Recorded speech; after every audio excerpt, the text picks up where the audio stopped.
Without further ado, let's go ahead and welcome your moderator to this panel, Stephanie Rizzo.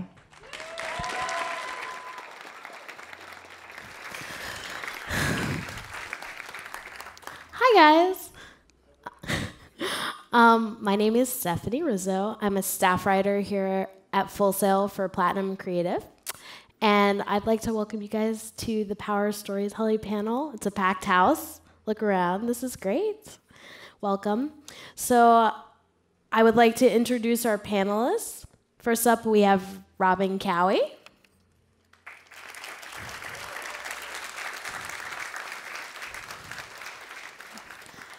Give it up for Hall of Famer Troy DeVold.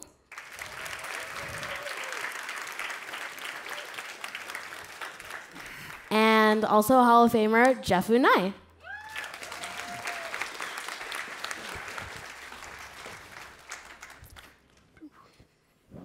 Hi, guys. Hello. Hello. Hi. Bonjour.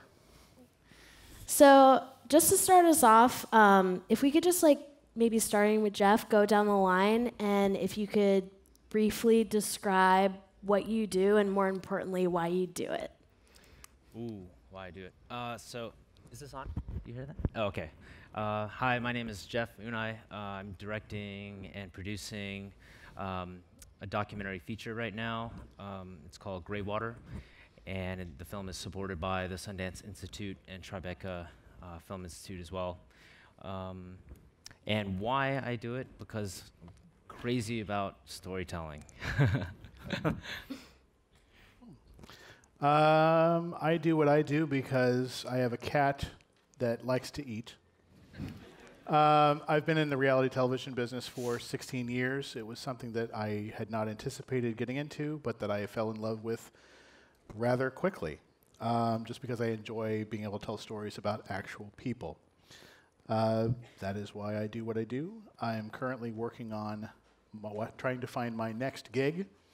I have a brief moment between things. I'm also getting ready to gear up. I have a book coming out on reality television on June 1st, so I'm sort of ramping up to that as well. My name is Rob Cowie. I am a producer, director, writer. I've worked mostly in feature films, but I also do TV, and I have a philanthropic organization called the Orlando Story Club that every month does an event to raise money for a different charity every month using storytelling. And I do it because I have to. It's like That's water. the best answer. It's like eating. Yeah. I have no other choice. I'm addicted. So that leads me into our first question or topic. We're going to start broad and then maybe narrow down if that's okay with you guys. People have been telling stories for thousands of years, and it has been said, perhaps erroneously so, that all of the best stories have been told and that as human beings we kind of tell the same stories over and over again. Do you guys feel like that's an accurate statement? And do you feel like there are any stories that have not been told? Because as a culture, we're constantly changing, right? Right. So. I think it sounds like a clever thing to say that all of the great stories have already been told. I can tell you from watching Amazon's Transparent that that is not true. There are lots of really amazing stories out there. Most of them are still variations on the themes that we all know and love. You know, Joseph Campbell talks a lot about the hero's journey, as does Chris Vogler, and I think that, you know, every story is made new by the participants in that story. Your reception of the story changes with the retellings of the same thing told by different people. Many versions of the same story are made unique by the people who share them, so I do not believe that that is an accurate statement. So how do you lend fresh perspective to a narrative? Yep, yep. I think that at the core of storytelling is humans, and humans basically run on conflict and emotion, not necessarily in that order.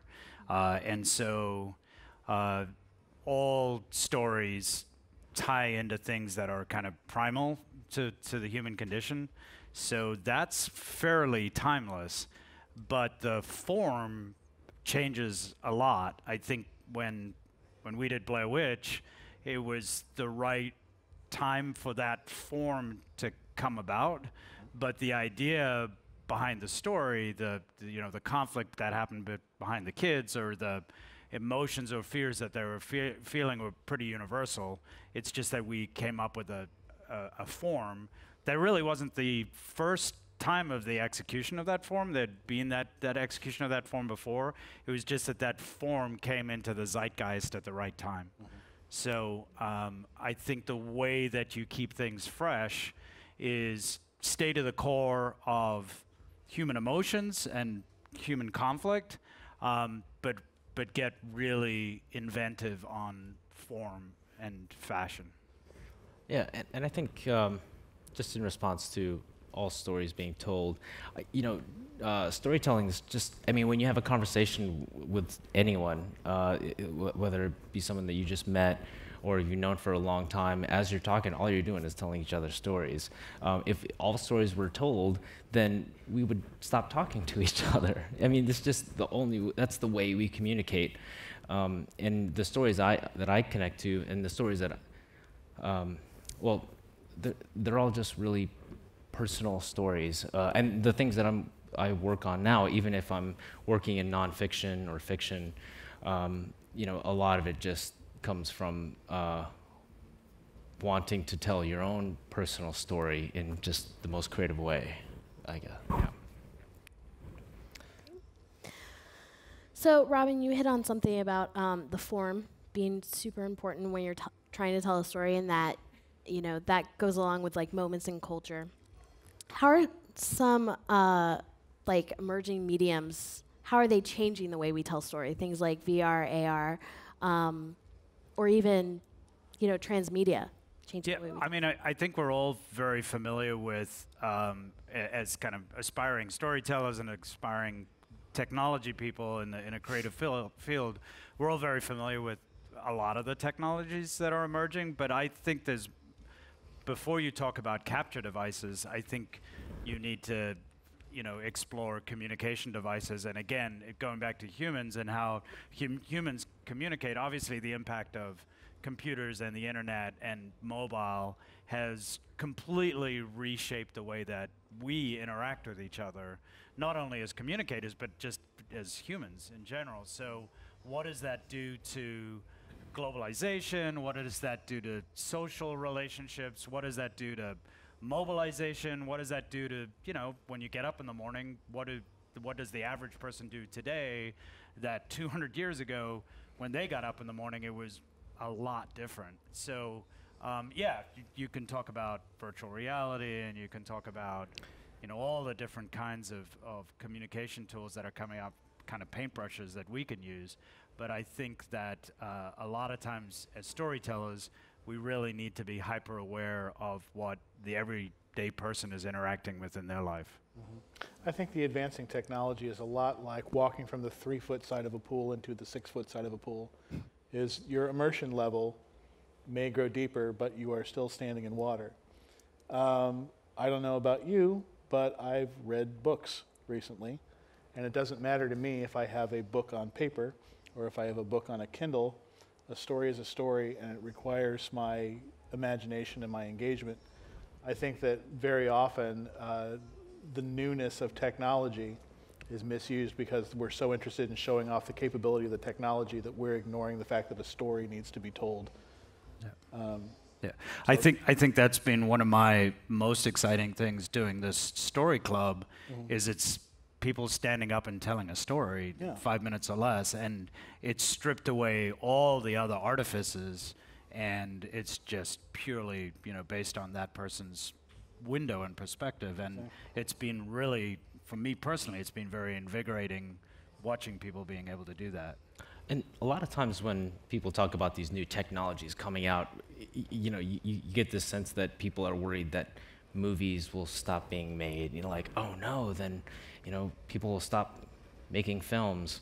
Last year there's more films being made now than ever before. I think it's more just the way films are reaching its audience, its target audience, is just changing. And yeah, bring on the new technologies. Yeah. Doesn't matter. And I think, again, because of computers, the bits and pieces are becoming really interchangeable. I'm working right now on a computer game, and that computer game has so many more film components in it. In fact, the reason why I'm working on the game is that they needed somebody who had film experience. Right. So I think all of these technologies are converging, and so it kind of makes the, what tool conversation kind of irrelevant. We're all just trying to connect with each other. That's all it is. Yeah. Jeff, you mentioned connection. So if we pull back a little bit, when you guys are walking around in the world, how do you stay open and receptive to good material, possible stories? I know, Jeff, you met the subject of your film at the gym. Yes. So the first part of the question was, how do you stay kind of open to finding these stories? We all have our own story, I mean, the things that we connect with, and each and every one of us is sitting, or has the most important story ever told by my man. Each and every one of us has that story, and it's a hell of a story. And I think once we, figure that out, or once you realize that, it's super exciting to know that you're holding the most amazing story that's ever been told, each and every one of us. So I think that's just kind of how I see it. I think we all go through our own life experiences as a young child all the way till now, and if we can use those experiences in a creative way and in a way to connect with people, emotionally, then I think that's all we're trying to do. Mm-hmm. Yeah. I find the best stories in places where I've had no prior interest. When I've watched everything there is to watch in the documentary category on Netflix, and the one thing that I've been avoiding because I don't think I'm going to enjoy it is a story that just kind of comes out of the blue and gets me. Recently, for me, that was a documentary called Supermensch about a guy who was a manager. A wonderful documentary. Yeah.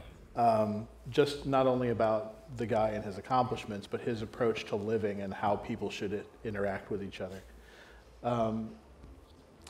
I'm more receptive, I think, to story and to new things. And when I find people that I want to get together with to try to pitch reality shows about them or their situation, or in the rare case when I would like to, go in the documentary direction, I don't necessarily think about how it's going to be received by anyone else. I think the thing we are trained to do is to second guess what the market is going to want. In documentaries and certain types of storytelling, obviously there are some things that people are more interested in than others, but the art of telling that story in a way that you're getting to know something that you have not encountered before, surprise is the only thing I'm looking for.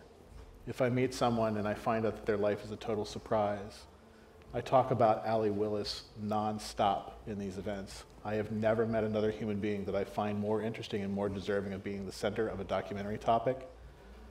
And she is not someone that most people know. I met her incidentally. She was mentioned to me by Lily Tomlin, and I just thought I would seek her out, and she has become the most fascinating person I know. It's the element of surprise. It's looking at someone who is, in her mid-60s with an asymmetrical haircut and thinking, there's a story behind that person, I wonder what it is, and finding out that it's just this trove of awesome. Being open to surprises and looking for the unexpected. The most boring people in the world have the most amazing reasons behind why they're boring. Yeah, we're all infinitely complex. Yeah. Yeah. So, you asked kind of two questions. One was how do you stay fresh, and the other one is how do you decide what you're going to make? And to me, they're completely opposite questions. I'm a freaking content junkie. My wife gives me a terribly hard time because I'm a podcast junkie, I'm a reading junkie, I'm a theater junkie, a music junkie, a film. I love experiencing stories. So I think that I just do that. I just consume a lot. When it comes to what I make, it has to have the basics of story. Like it has to be compelling, and it has to be good material. But I find, and this is an unfortunate statement, that increasingly so, what I make has to be strategic based on ultimately what I want to do. So if I want to make a TV series, well, there's just got to be certain elements from a producer's perspective that have got to line up, and it has to be a good story. So there's just a practical logic to that. Just being passionate about story does not make you a producer. They're kind of separate. So to that end, you find a story that you want to tell. What next? I mean, for me as an independent filmmaker, I just believe in not getting permission. Just do it. I was just talking on a panel earlier about being multifaceted and whatnot. And has anyone seen the film Tangerine? Yeah, iPhone, right? Like, no more excuses. Yay! Oops. I mean, that's when you realize, who really wants to make a film and who's just talking about making a film. For me, if I'm really passionate about a story, screw it, man. Just make it. No excuses in any form. Just make it. And yeah, that's my take. What's always funny to me about that is I always hear people say there are no excuses not to do something, and it gets to the point where it's almost a cliche, like, man, you can do it, just put your mind to it, just do it. Yeah. The reason it's a cliche is because it's true, and as many times as you hear it, it doesn't make it any less true. Yep. So don't ever write that off as some surface level of advice. And the excuses of, oh, I don't have a budget and all that stuff. Those are real. Those are real concerns. I totally get it. But you can make something to move forward to make that film that is going to be the next Avatar 9 or whatever. Make steps forward. Make the films that you're able to make right now, and just keep moving forward. I mean, that's just been my mentality. I work at Valve, and I had in 2010, I had a 5D, and there was a $1 million first ever $1 million video game tournament, and I just went down and shot it with my own camera and with a super small crew, and then 2.5 years later, it ended up with a documentary feature and released online through Valve, and it had 5.5 million views. And I guess the point is that when I started that project, it was about young 20-year-old video gamers that I didn't know how many people would be interested in that. Didn't know, but it was a film that immediately I connected with the subjects, and they told incredibly personal stories, and you just take it day by day, and you just hope to serve their stories the best way possible, and you don't know what the market is going to say, right? That film did very well. You don't know what the market's going to say, but if you believe in it, there's no stopping you these days. So. Yeah, I guess I had a different evolution of it, and I mean, definitely when we were straight out of film school and before Blair, we'd do anything, and then when Blair hit, obviously that gave us leverage to do other things. Yeah, that film did pretty well too, right? Yeah. Yeah. And so that gave us leverage to do other things. So then you were like, okay, well, now I want to do a TV series, and then I want to do a bigger budget film, and then and so actually, kind of for 15 years, we got more and more specific about the things we wanted to do, and then for personal reasons, I ended up having to completely step away from everything, and I found my creative self again when I completely stepped away from trying to achieve something specific, and went back to basic storytelling. But now, I'm doing events and computer games and marketing stuff again, and I'm going back finally now to develop a TV series, but I stepped away from like trying to force something really specific. So like I would advise people, like, if there's something specific that you want to get done, that's cool, but understand there's a certain set price to getting there. And so I found I was so much happier as a creative person when I just opened myself up to whatever was going to come, So it's been a whole kind of cycle for me. So let's talk about building trust with subjects. I know that Jeff and Troy, you guys work in more reality-based medium. You're a documentary filmmaker, you're a reality television producer. So your subjects are trusting you to tell their story in a way that is responsible but also compelling. Robin, as a producer of independent films, you have people that are coming to you to make their vision a reality. So how do you guys mitigate your artistic inclinations versus what a subject might feel like a way they want their story to come off? Well, I can tell you that with reality television, almost 50% of my job on the occasions when I'm in the field instead of working from the post team, building trust with your subject is more a matter of letting them in on what your process is, and also not overthinking things in the moment. If someone begins to cry in an interview because it hits an emotional nerve with them or they're thinking about something else, the initial instinct is, well, you know, I want to protect them, I want to shut the camera off. But seeing them convey a real emotion can completely change how people feel about them if it's genuine in the moment. So gather things, don't judge yourself so much when you're doing it. But tell them, you know, the purpose to what it is you're doing. I worked on a show not that long ago where the participants in the show were first-year residents at a medical institution who were very concerned about how they would come off. And most of the discussion I had with them before they signed was I wanted them to know this is how a reality television program works. You will sometimes be asked to do things not that are contrary to your nature, but because we need to be able to fill in a space from A to B, and it's part of the storytelling process. Let them feel like they can ask you questions. With documentaries, I'm sure that Jeff may give you slightly different, Sure. because people, I think, will alter themselves in ways that make them seem unnatural. And when you're with a person for an extended period of time, if they are self-producing in an unnatural way, they eventually either let their guard down or they change to the point where they're almost combative with you, and you can't resolve how that comes across in an end product because that individual has no continuity of character and it suddenly becomes very unbelievable. It's like when you watch reality television shows, so many of them you say, this is the phoniest looking thing I've ever seen. Well, it's often phony because everyone on a reality show wants to be the center of the show and thinks that they're going to command the most attention by either behaving very poorly or attempting to portray themselves as a saint. And it alters their behavior, and you just can't have that. So letting people in on the process and telling them that being themselves is the most important part of the process is the first thing that I have to do. Yeah, speaking of process, the way I'm making this film is quite different than the previous film that I had worked on.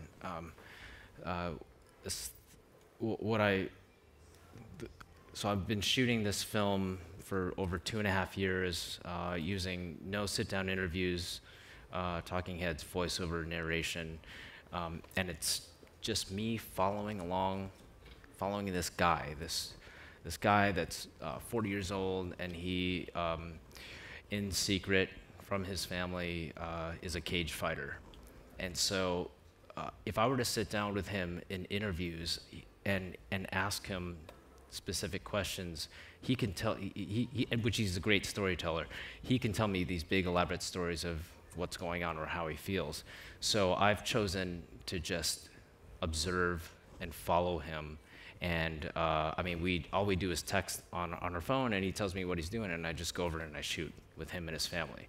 So it's completely scene driven, and I'll be there for 7, 8, 9 hours with him and get about 5 hours of footage, and the first 4 hours I don't use. It's that last, or it's that last 20 minutes where it's not like they forget that I'm there, and I'm not shooting with one of these little GoPro cameras. I'm shooting with Red Epics, and my camera rig is this big. So it's not like I'm hiding, and it's the furthest thing from me hiding. They just quit caring, like I'm gonna be here. I'm here for the long run, the long haul, and I get what I get. And at some point, they just quit caring I'm there. So that's how I'm approaching this film. Hey, I'd give it a different take on trust than what you guys have. I remember when I came out of film school, especially in the early part of what I was doing, I would always try and control as much as I possibly could because I was a control freak and I wanted it a certain way, and so I put out a lot of energy, like really, really working on that. And now I've been doing it for 25 years, and I don't know whether it's I have people that I've worked with for 10 years sometimes, or whatever, or that I just try and hire people or work with people that I trust, and let them do their job, so that I have more time to concentrate on my job. And I think I've learned the job better and got a better appreciation for the job better, so that I really do trust people. The other thing is, when trust goes wrong, because it does, it sometimes actually generates a better situation. I used to really fear things going wrong, and in actual fact, sometimes when things go wrong, it actually generates some of the best opportunities, and thinking your way out of a corner is a lot of times creatively inspirational.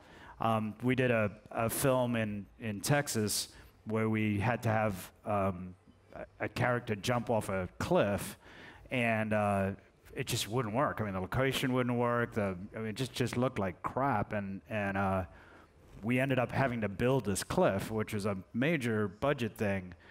But it was the best answer, because the shot just looked so much better because we were forced into that solution, and that was the key shot in the trailer. It was like a major thing, and I would never have gotten into that situation unless things had gone wrong. So I'm not saying make things go wrong on purpose, but I think the more I've done it, I'm like, oh, okay, I see things going wrong as an opportunity, whereas before I was terrified of them. So sometimes, we've all been there, we've had projects that can go on months, years. So especially in the entertainment industry, things tend to take a long time in development. And so how do you stay connected to story for the long haul? And how do you keep the mechanics of the work from interceding with the emotional connection you feel to a story? I can tell you that most of the time when I shoot, you're looking at a period of about 4 months to do an entire show. So it's not that hard to stay with something for that period of time. When I look at documentaries that have been shot over a period of 4 years or 9 years, that to me is outrageous. Like, I don't know how people manage to keep that focus. But I think maybe the key to that is to not be too rigid in your focus to the point where everything comes to the surface. Like when you combine oil and water, eventually there will be a separation. I went to a screening a couple years ago. There's a documentary called Cutie and the Boxer. Has anybody here seen that? Yeah, So love that film. it's beautiful, but the way the dynamic shifted between the two people that were the center of that documentary over the course of shooting is not something that anyone could have expected, and I'm absolutely certain was better than the story that the filmmaker intended, because he seemed in interview to be a bit at a loss for how everything came together. Nothing was really prodded along. It's just he realized this was the course of what was happening and just knew to follow it. You can always change things and distill things later, but if you stop something down and say, I'm choosing not to follow this, then you start to lose story. In reality television, we have a lot of dead ends. There are certain shows that are crazy efficient, like when we shot Basketball Wives. I would tell you we could go through a season of that show, and if we had 4 scenes that were shot that were unused at the end of that season, it would amaze me. Because every interaction that cast had was from the gut and felt very real to me. As amplified as those interactions appear on television because of the way that time is condensed, everyone on that show had a very authentic interaction with each other. They followed as much as they set up in the field, as far as like, we're going to follow you today and hopefully you'll have a conversation about this thing that happened last Thursday. But Sean Rankin, who is a wonderful EP, makes room for reality to override whatever the plan is, and then just kind of let that plan morph as you go along. Yeah, and as I'm filming, from usually a lot of the story with the way at least I've been approaching my film is the large majority of the writing is pretty much done when you meet the right person to film. And so if with the subject of my film, just having a quick conversation of him telling me, hey, I'm almost 40, my family hates me fighting, but it's something that I really need to do right now because I'm going through a lot of pain in my life. My wife just recently became sick. She's my best friend. I don't know what else to do other than get punched and punch people. It's the only thing that makes him feel happy and makes him forget his pain. And when he told me, oh, I really have maybe a year to do this and that's it. And immediately I went, he gave me an endpoint. Okay, how do you feel about me just following you? And he just, thankfully said, sure, and has let me completely let me into his home and into his life, and yeah, by the time I'm done filming, well, right now I have over 250 hours, and by the time I'm done filming, I'll probably have 300 hours. And if you think about the ratio of taking 300 hours and reducing it down to 90 minutes, it's crazy. But having said that, every month there's an outline that gets adjusted based on all the material that I'm capturing. I'll have a rough outline of when I start and go, wow, imagine if these things happened. This would be a cool story. This is the way it begins, and there's the middle, and here's how he resolves it, and here's the end. And every month, I'll just go through that outline based on the moments I'm capturing and just revisit that outline. And right now, this outline is a far, far better story than I could have ever possibly imagined, than when I started. So, to me, it's kind of like, it's just crazy. If you love big, massive jigsaw puzzles, then you'll probably like, documentary filmmaking. But if that absolutely horrifies you, then I'd stay clear of it. Yeah. I think that, again, it's been an evolution for me personally. I've kind of become more obsessed with script writing than I ever thought I would be, and worked longer and longer and longer and harder and harder and harder on the script. And then, in a way, spend the rest of my time trying to throw that away and become more and more open to feedback. And feedback is really hard. I mean, I can remember, again, I hate to keep saying Blair, but in Blair, they wanted us to change the end of the movie, and we were completely broke. And it was going to take a bunch of time for them to get us money, but they were like, hey, if you change the ending, we'll pay you right now. And it literally was like, oh, well, that means we can eat and turn our lights back on. So we did. We went and shot the ending.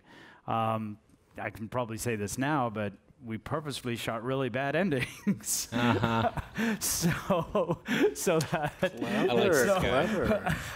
So that they were completely unusable, but we could eat. we put the money in our, to get our lights back on. Darn it. So we were really closed off to outside feedback, period. I think that the other guys would say the same thing, that the older we've gotten, the more we've gotten open and receptive to feedback. But feedback is a really tricky thing, because every now and again you'll get somebody who's really expressive about how it makes them feel, but most of the times it's not in what they're saying. It's either how they're saying, or the context of what they're saying, or the context of that compared to a number of other people, So I find that when you're evolving your edit, that you really have to be open to hear what people say and how they feel. And we certainly started doing our own test screenings and our own, things that were not executive driven, because, that's not to say that executives don't have good feedback. Sometimes they do have good feedback, but they're always coming from a certain agenda. And everybody has an agenda when they're giving you feedback. But we did our own screenings because we really wanted to get better at listening and trying to address what it is. And sometimes it was like, well, it's actually something that's going on 6 minutes earlier than the issue that people are trying to have. And then the other part was getting feedback allowed us to constantly simplify. And we've tried to get more and more, simplified as we go along. So that's kept things fresh. That keeps the story alive, is by just opening yourself up to constantly getting feedback. Yeah, I can't. I mean, before working in, before directing and producing my own films, I worked in the visual effects industry on, a handful of different films, and you really have to get good at taking feedback on just from every angle. So, you know what? I guess it's totally part of the process. Like you were kind of saying. Yeah, and the more and more you can screen, and the more feedback you get, I think you're just going to end up with a better product in the end. Yeah. Yeah, it's a weird fight though, because you want to be open, and at the same time you want to have, so it's like you go back and you don't have to, you don't the have feedback. to. Yeah, exactly. If somebody you can take it. Especially if you're an independent filmmaker, you don't necessarily have to take that feedback. Yeah. Unfortunately, when you're doing network television, I mean, the worst experience of my life. We had 7 executives. It was a co-produced TV series. That sounds like so much fun. Oh my God! It was like a root canal in the morning and in the evening. I mean, it was wonderful. But I mean, trying to corral that, and that is a horrible way to make television. I mean, I don't know what your experience must have been like. My experience is I've had marvelous experiences and terrible experiences. Yeah. I wrote a book this last year called And Another Thing. And it's a look at the television notes process and how it works. That's awesome. And I think that so many of us want to look at the notes process as being adversarial, when in fact you just don't really know what's motivating people to ask for the things that they're asking for. There may be things that don't make any sense to me as a note, that I would understand completely if I knew that they had a telephone call from a major sponsor that said, we're worried that the show is getting a little bit tasteless, or we're going too far in one direction. It's not that anyone's trying to rein us in just arbitrarily. It's, I have a sponsor that doesn't agree with this position on this show. I spoke on another panel earlier today where I mentioned that Steve Harvey, in an interview with Jerry Seinfeld, if you're watching Comedians in Cars Getting Coffee, talks about how he apologized for something in his stage act or some joke that he had made, and Seinfeld was challenging him, and he's like, why would you apologize for that? And Steve Harvey says, because I have a talk show. Your business is trying to please as many people as you can. If you're an independent filmmaker and you're able to make as many choices as you can without having necessarily a direct sponsor for your product, in many cases, but not all, you can go in a lot of directions that I can't go in television, not only because there are people who have a need to give you notes in order to justify the position that they hold, but to service the people above and beyond them, up even to like the corporate overseers level. Norm Macdonald got fired from Saturday Night Live for making certain criticisms of people who were known to the head of the network. I wouldn't have anticipated that would create a reaction like that, but it did, and it cost him a position on a television show. The notes process is a super weird thing, and sometimes, on very rare occasion, I might ask when I get notes, is there a motivation for this note, or would you accept this halfway measure to address that note but not completely lose the story? Yep.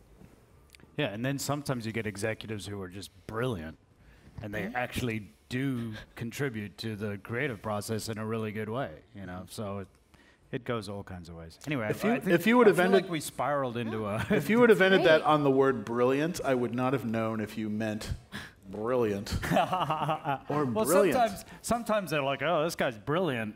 Yes. Yeah. Mm-hmm. Master of his/her craft. You just hope your executive producers love and are completely passionate about storytelling. Yeah. Yeah. And I would like to apologize to everyone in the room, by the way, for what's happening with my headset, because it's like trying to put a paperclip on a watermelon. It's like a it's like a spider. It's like resting. Just don't move your head too much. I have an abnormally large noggin, so I'm hoping it's not too distracting to people who are watching me touch myself every few seconds. I think you guys have made some great points about feedback and being open and receptive to receiving it, but also fighting for what you believe in and trusting your own instincts. I think that's great for our students to hear. But also, if you can be that guy in the room or that girl in the room who reconnects maybe one of those executives with what they love about storytelling to begin with, helps them reconnect with that, that's another way to kind of send out pings into the world, see if people are receptive to that. If you can do that, then you're on the right track. So. Yeah, I mean, not to bring it continually back to Story Club, but that's another one of the things that I love about theater or live comedy or live storytelling. You get this instant feedback. If a joke falls flat, it falls flat. If you get people's attention, they're with you and you can feel it. And I've just loved reconnecting to that, because oftentimes, in a film, I'll work on it for 3 years, and only at the end of the 3-year process, somebody goes, "Hey, that sucked." You're like, "Oh, damn! I wish I'd known that 3 years ago." That's why I work in television. It's just the immediacy of everything. Yeah, You can rip the bandage off and watch it 3 weeks later and just be on to the next episode. Yeah. It's definitely. And live events are like that, or they're immediate. It's great. It's very, very gratifying. So, in order to get ahead of it a little bit and make sure that you don't work on something for 3 years that is maybe not worth pursuing, what are some elements of a really good story? Maybe we can go down the line. You guys can each describe what's important to you in a good story. You're talking about, 3 years. Yeah. We'll be finished with the film by the end of this year. So yeah, I'll be hitting more than 3 years. And I'm like, yeah. And as he said, he would, I'd only be filming him for 1 year. Here we are. The way I approach it in nonfiction is basically I just try to capture change, right? Like just capturing change with maybe. Was as much of, change arcs, whatever you want to call them. If my subject feels one way in the beginning of the film, and if I am filming for 1, 2, or 3 years and I feel like he still feels the same way about something, then I'm not really capturing change. So I should continue filming until, I do notice that change, or maybe look at his story in a different way. But all you're trying to do is capture change from the beginning of the film to the end, and if you don't capture change, then what the hell are you doing? And I don't know, I'm not saying characters have to change per se. Well, maybe I am, but something within the story has to change. If it's not the character that changes, then it's his world has to change. Or you can affect change in the viewer. Absolutely, right. Yeah, of course. If your character stays static, if you're affecting change in your viewer, that's still a change. Yeah, exactly. I think the only real exception to that is if you're interested in sitcoms, situation comedies as just the nature of them, they have to be completely circular. You end every episode exactly where you started so that those can be played in any order in syndication and you don't lose things. You have some big A stories that last for the full season, like when Everybody Loves Raymond got down to the last couple of seasons, they decided that Robert would get married, and that sort of changed the dynamic of everything. Of course, that was the season that I had written, the spec script for them that didn't mention Amy at all. So throw that out the window. How much of your life? It takes a while to write a good spec, especially when you're nervous like I am all the time. And that's why I work in reality TV and not sitcoms. But sitcoms are circular. It's a slightly different thing, so you don't always have a lot of change in the characters, although you will have stories that move for an entire season sometimes where that A story is very slowly advancing. I have nothing else to add because it was covered so beautifully there. So I would love to see what you come up with. Surprise! No, I mean that is mine. That's it. Surprise. Yeah. That's all I got. I think that if humans are whatever, who knows? Humans are a lot alike. I mean, you can go back 200 years and there's a huge amount of things that are still the same, you know, about us. But obviously there's elements that have changed. I think the thing that makes all forms of story gratifying is when you have a conflict where two forces are opposed and there's choices that can happen, and then the greatest joy is when something happens that you didn't expect, or the situation complicates it in a way that you didn't expect, and then something gets paid off that you didn't even see getting set up, or you visually experience something. And I would wrap that all up in this word surprise.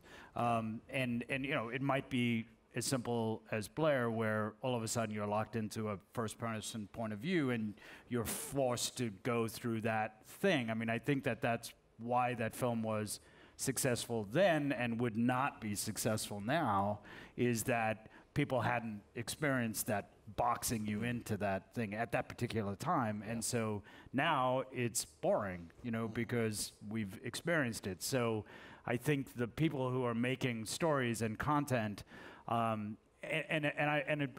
take it to as simple as a story or a novel. There's got to be a complication in it that is not predictable. And the moment something becomes predictable, and it can be the simplest setup, it can be the simplest situation, but have a complexity and a richness to it, and sometimes the surprises in the authenticity of it and the rawness of it. I think this year we've had a lot of really, really great films that have done that. I think it's been a great year for movies this year. Oh yeah, absolutely. In my approach is, as I'm making documentaries or nonfiction narratives, as I like to kind of refer to them as, I'm not looking for truth. I don't really give a shit about truth. But what I care about is I care about emotional honesty, and that's all I care about. Yeah. Do you know why Everybody Loves Raymond was such a success?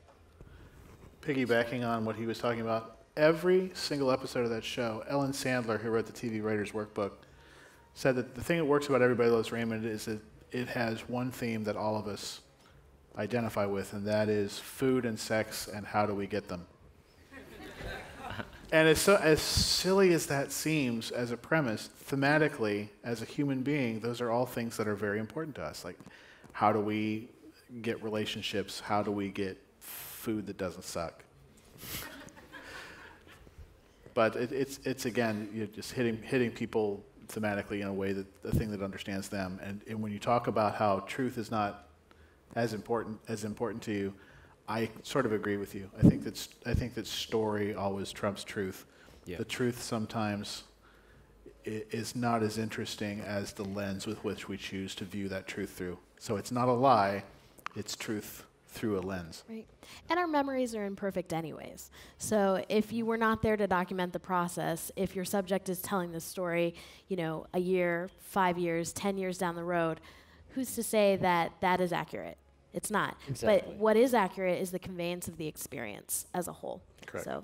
Yeah, there are moments where I'm filming and what is happening within the scene between two people is far more emotionally powerful, or the emotional turmoil is far greater than me, some dude standing there in their living room, with a camera. When he walks into his home and his 13-year-old daughter, and I follow him into his home, and his 13-year-old daughter looks at him, and he's got a big black eye and a bloody lip, and she does not care. The children do not care about me being there. They care about their father and where he has been and why is he so hurt. No one even cares to look at the camera. yeah, so. So you guys gave some good examples of things that pull you into a story. What are some things that you've encountered as creatives that pull you out of story that you think are some mistakes people make? Pulls you out of story, just being boring, I guess, is, you definitely don't, yeah, I think there's a tempo and there's a rhythm to a good story, and nothing has to be like super, the plot doesn't have to be watertight or anything like that. I think a lot of times it's just, there's a rhythm to a story that, as long as you're not being boring, I think, Yeah. yeah. I get distracted by what I call beautiful shot-itis, Oh, yeah. where, you're more interested in showing me the capabilities of your equipment than servicing the story. And it's really a lot more common than you think, because everybody wants to make something that looks majestic or registers with you on that level. The best content that I've ever seen is always shot in medium or close. I'm not necessarily that excited about watching someone walk across open desert in a 6-minute shot in beautiful widescreen. It's sort of like, I get it, he's in the desert. Show me a story, show me his face. Let me know he's sweating and miserable, or that he's laughing while he's doing something that would make everybody else miserable. Don't fall in love with, the beauty of the shot for the sake of the beauty of the shot. Yeah, I mean, I like that beauty of the shot thing. I have a love-hate with Tarantino. More hate than love. And I love him because oftentimes his characters are so rich and so amazing, and he's a phenomenal writer. And I love all of, like, Reservoir Dogs and True Romance and like that early writing that he does. And still, even now, like in his most recent movie, there's moments where I'm like, man, this guy's a freaking genius. And the other times I just want to beat him with a stick, because he's just like, he's so showy and he's so referential and he's so technically brilliant as far as like all his stuff, but I have a really hard time because I can't lose myself in the story of it. But then again, he'll give me these like amazing characters, and oftentimes has amazing performances. So that's why I say it's a love-hate. But it kind of illustrates what you're talking about, which is, and I think we're guilty of it as storytellers. A lot of times we want to show how smart we are or how good we are, where if we just provided more oxygen in the room and let characters kind of ask questions and there to be more mystery in it rather than forcing the artifice, I think, that oftentimes will be more more compelling. On the other hand, sometimes taking those artifices or making those I love the oh god, I'm gonna forget the name of the damn movie now. It's the one about the crisis, the Big Short. Mm-hmm. I love the device in The Big Short where they're using a really attractive woman in a hot tub to teach you about finance because there's backstory there that has to get out, and so they're like, hey, we'll just break the fourth wall and we'll just tell it to you, and The Pope in the pool. I mean, just all that kind of stuff, which was complete artifice, but so smart because it really got to a place that otherwise could potentially be really boring. So, so that for me literally took me out of the movie, but it took me out of the movie and it said, look, I got to give you some backstory here. So everybody time out. Here's what it is. But they did it in a really fun way. And I thought that was brilliant directing and brilliant writing, Troy, I like what you said about, the close-ups, being able to tell the story. There's an efficiency there, I think, that everybody just appreciates in storytelling. In the way so real quick, my background, is in visual effects, and I oversaw all the digital faces for Avatar. So I oversaw Jake Avatar, Neytiri, and the whole gang. And then before that, I worked on King Kong's face. And so during that period, over 12 or 13 years, I just studied a lot of Paul Ekman's work, who's a psychologist, and he's categorized. Anyone familiar with Paul Ekman here? Yeah, so he categorized all the muscle triggers with emotional states and how those things are connected, and so the way I've been making this film is, a lot of times there'll be moments where it's just the look that can just tell the story. There's this one moment where he comes home from fighting, and his wife says this big long thing about how she was disappointed, and can you please let me know the next time you're gonna fight? And so there was like this argument, but that was like the first cut of that scene, and then after looking at it, reducing it, that whole last 2.5 minutes of her disappointment and fear, and I just reduced that down to one look. So it's just a close-up of her, and within that one look, within the 3 seconds, you can see everything that she's feeling and how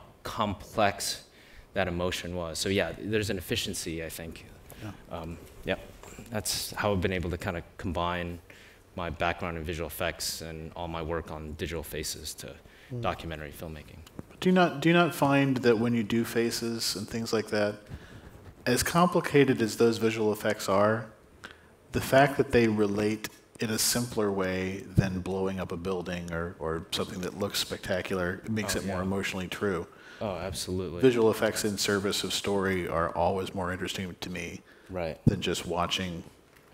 Yeah, the face, I mean, the eyes and the face, it can say everything. I can also, after a lot of research, tell when, people are generally lying and not being genuine, and that's stuff that you notice, or hamming it up for the camera, and those are things that I'm super in tune with, and if I see that, I just point the camera away and just, I'm not interested. Or when you're cutting the film, you can see these micro expressions and just take them out, and yeah.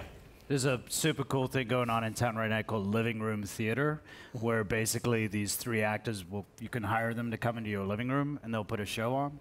And the cool thing about it's only like, whatever, you and your friends, 15 friends, and they put on 10 short plays. And the amazing thing about it is they're funny, they're sad, it's a whole mixture of it, but they're so close. I mean, they literally either sit with you or they use whatever architecture's there in the room.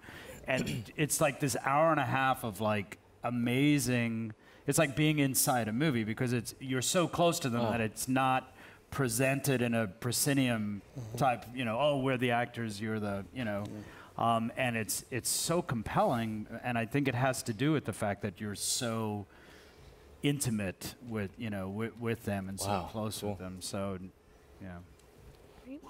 Well, I think at this point we're going to open it up to questions from the audience. So if you guys have any questions, raise your hand. We have someone coming around with a microphone. We're going to take our first question from the social media channel. Okay, sounds good. Hi, so thank you guys from all the online students, lots of engagement. So Michelle from Music Business asks, what other elements like music, say that, how do they enhance or distract from the story, and how do you decide kind of what you will use or what you won't use in terms of other elements? Well, especially from the horror world. I mean, it's funny, like Blair had no music. Well, actually, that's not true. Blair had a really, really, really good piece of music in the credits that became kind of our theme thing and touched everything. But then in a more traditional sense, especially in horror, sound design and music oftentimes are the most powerful tools in horror. And I think it's definitely one of those things that can be terribly distracting and terribly destroying of a story, or can completely make a scene, completely transform something. I have definitely gotten into a situation where we've really struggled with a scene, and one of the solutions was bringing in the composer to rough out a piece of music, and we're like, oh, that's how we can do it, you know. And we, I always cut with, the first time I start cutting something, I will go and pick music and lay that down first, even if I get rid of the music altogether. Oftentimes the voice of the music will lead the edit for me personally, that it just works like that. Yeah. And then oftentimes we'll go back and do that with the composer most of the times. And I always believe in bringing in those types of people, sound effects and music, and edit. Try and bring them in as early as you possibly can afford in the process, because it makes a night and day difference. So I would tell you that in reality television, things have changed an awful lot over the years. When I did my first show for MTV called Fear, they had a composer by the name of Randall Chrisman that they would take the show to when they had an edit that had been approved, and he would write a score for that show over a period of a couple of days, and then that was our score. We are so reliant on music libraries now, and music is so neglected because of the bottom line and everyone trying to save money, that you start to find on certain networks the musical cue or the music cues on the shows are the same across all the shows. You're hearing the same stings, you're hearing the same things.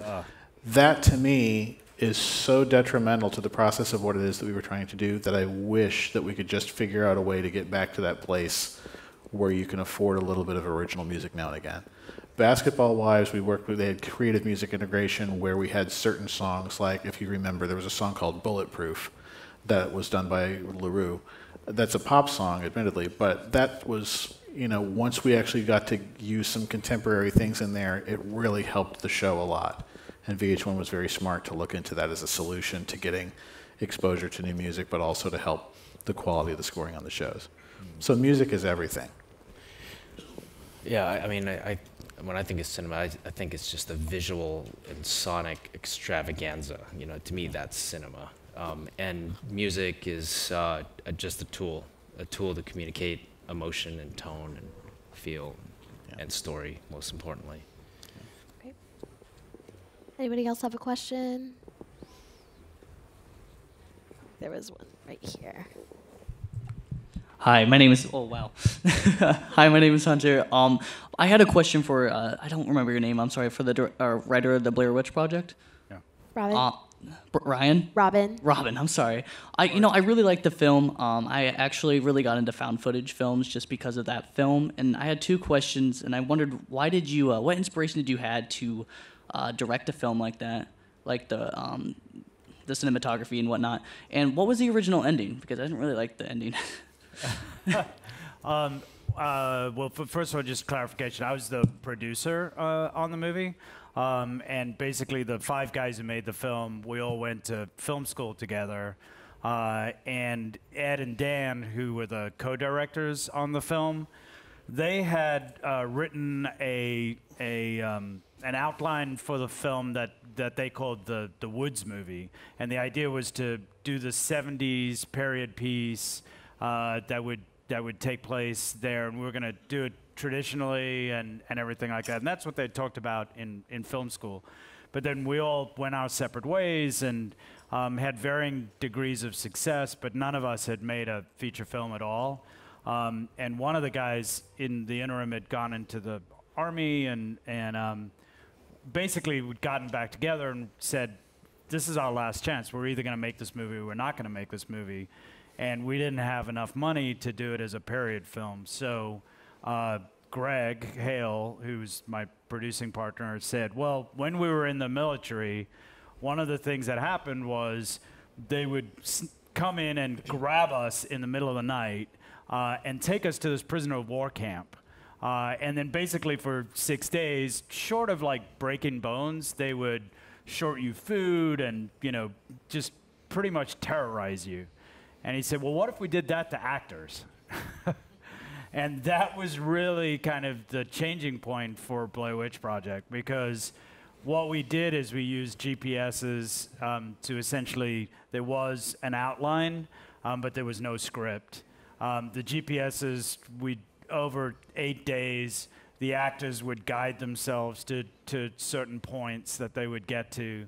And they were trained as documentary filmmakers, but had no idea what was going to happen. We basically told them, shoot whatever happens. And so financially, that enabled us to do it, but it also gave us a visceralness and a truth. And the other thing that happened was, and Heather even said, like, at points she had to go, okay, I have a boyfriend, I live in New York, you know, this is just a movie. The other thing that happened was that digital editing really happened. And we cut our film on a Media 100, which was the first tool that became affordable for us to do digital editing because of that design, we had so much footage. And Blair, if Blair deserves any praise, it's for the fact that, you know, it was a year of slogging through. In that way, it was very much like a documentary. It was slogging through all of these things that had happened over 8 days, real time, and really crafting a story out of that footage. So, you know, speaking about how story evolves, what we set out to do in Blair and actually what became Blair were vastly, vastly different. And it really evolved over, you know, 3 years. We have a question in the back. Okay. Hello, my name is Brian Barbosa, and I'm in music production, so I have 2 questions, if that's okay.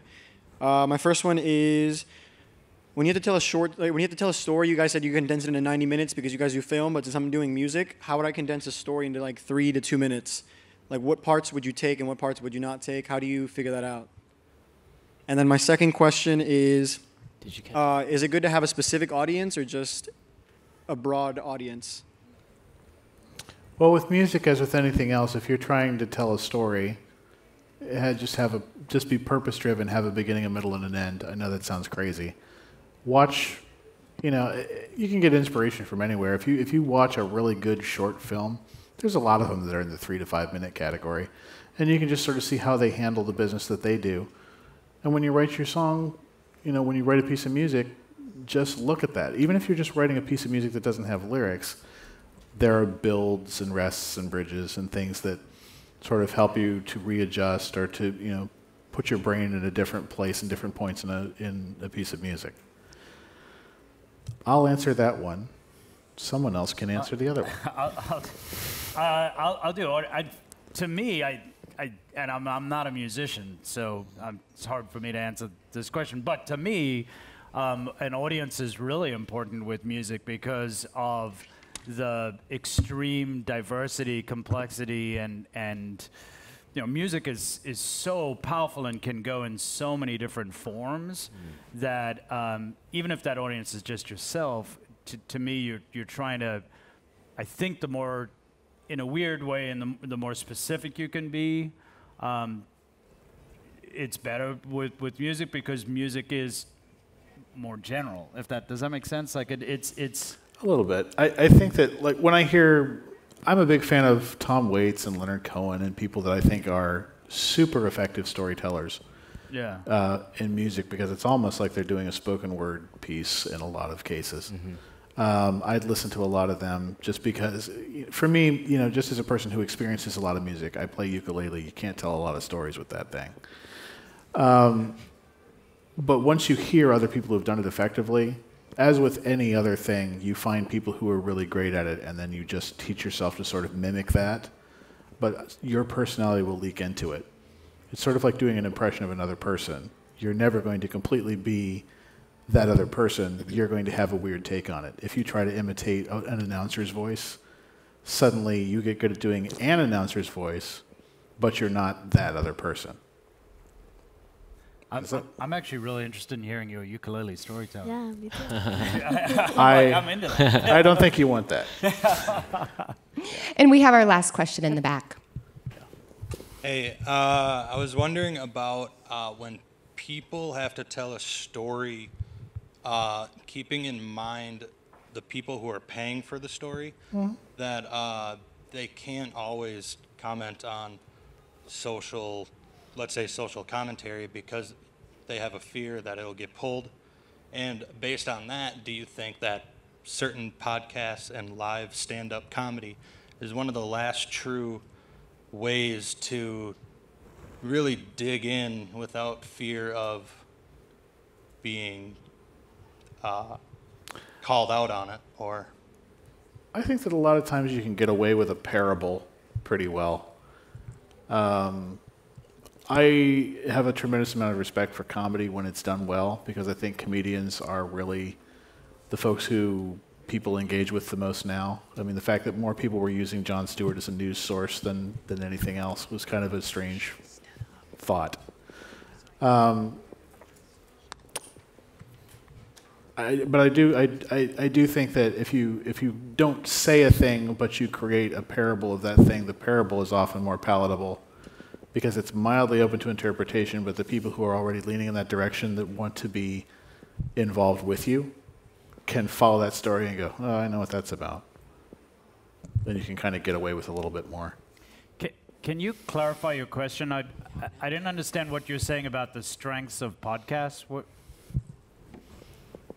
Yeah, just sometimes I listen to a lot of podcasts, and they are able to truly speak their mind without worrying. Yeah, without being maybe called out on it, you know. So my question is there a way to, and you kind of touched on it with the parable, is there a way to really dig in, and maybe with document you are able to? Are you speaking about when you're crafting something for mainstream media, you can't always speak honestly? Yeah.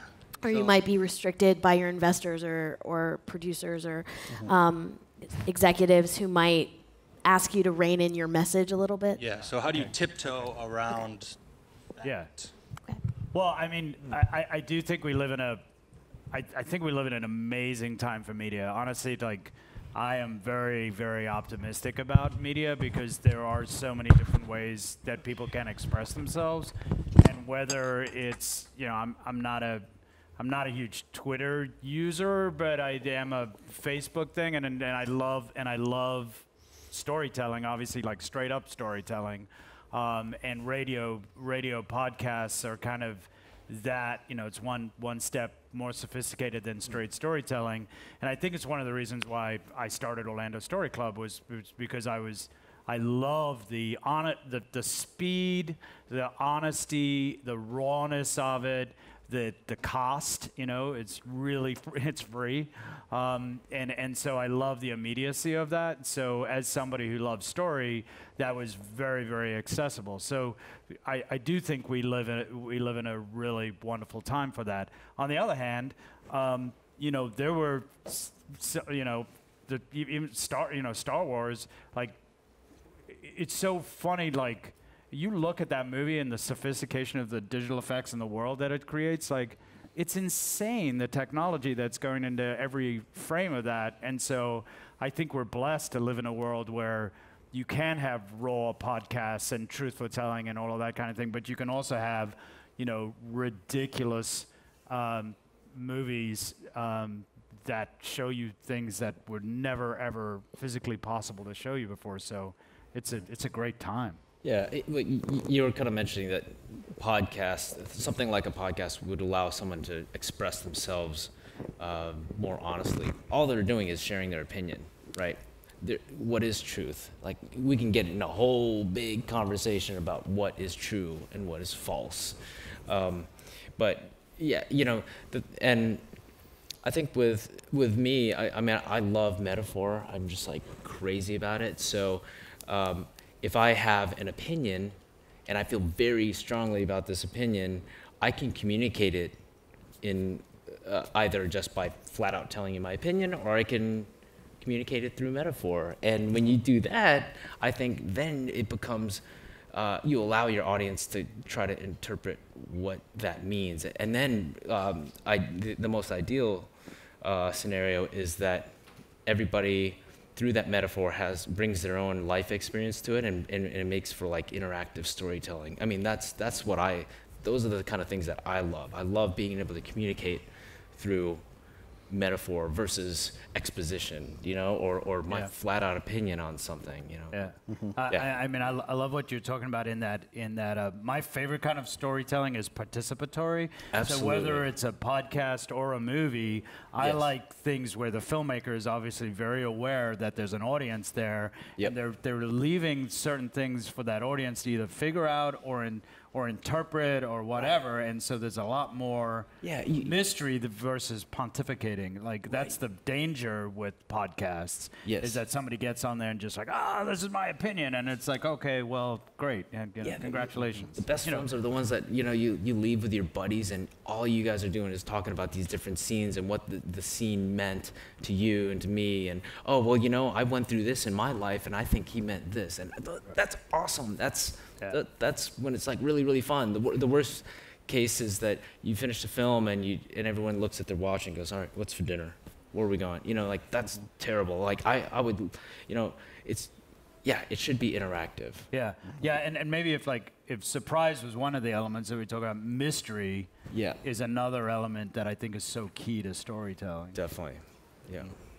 Well, I think that's all the time we have. Thank you guys so much for joining us. Once again, Jeff Unai. Thank you. Troy DeVold. And Robin Cowie. Thank you guys for staying late. Have a great day. Enjoy the rest of Hall of Fame.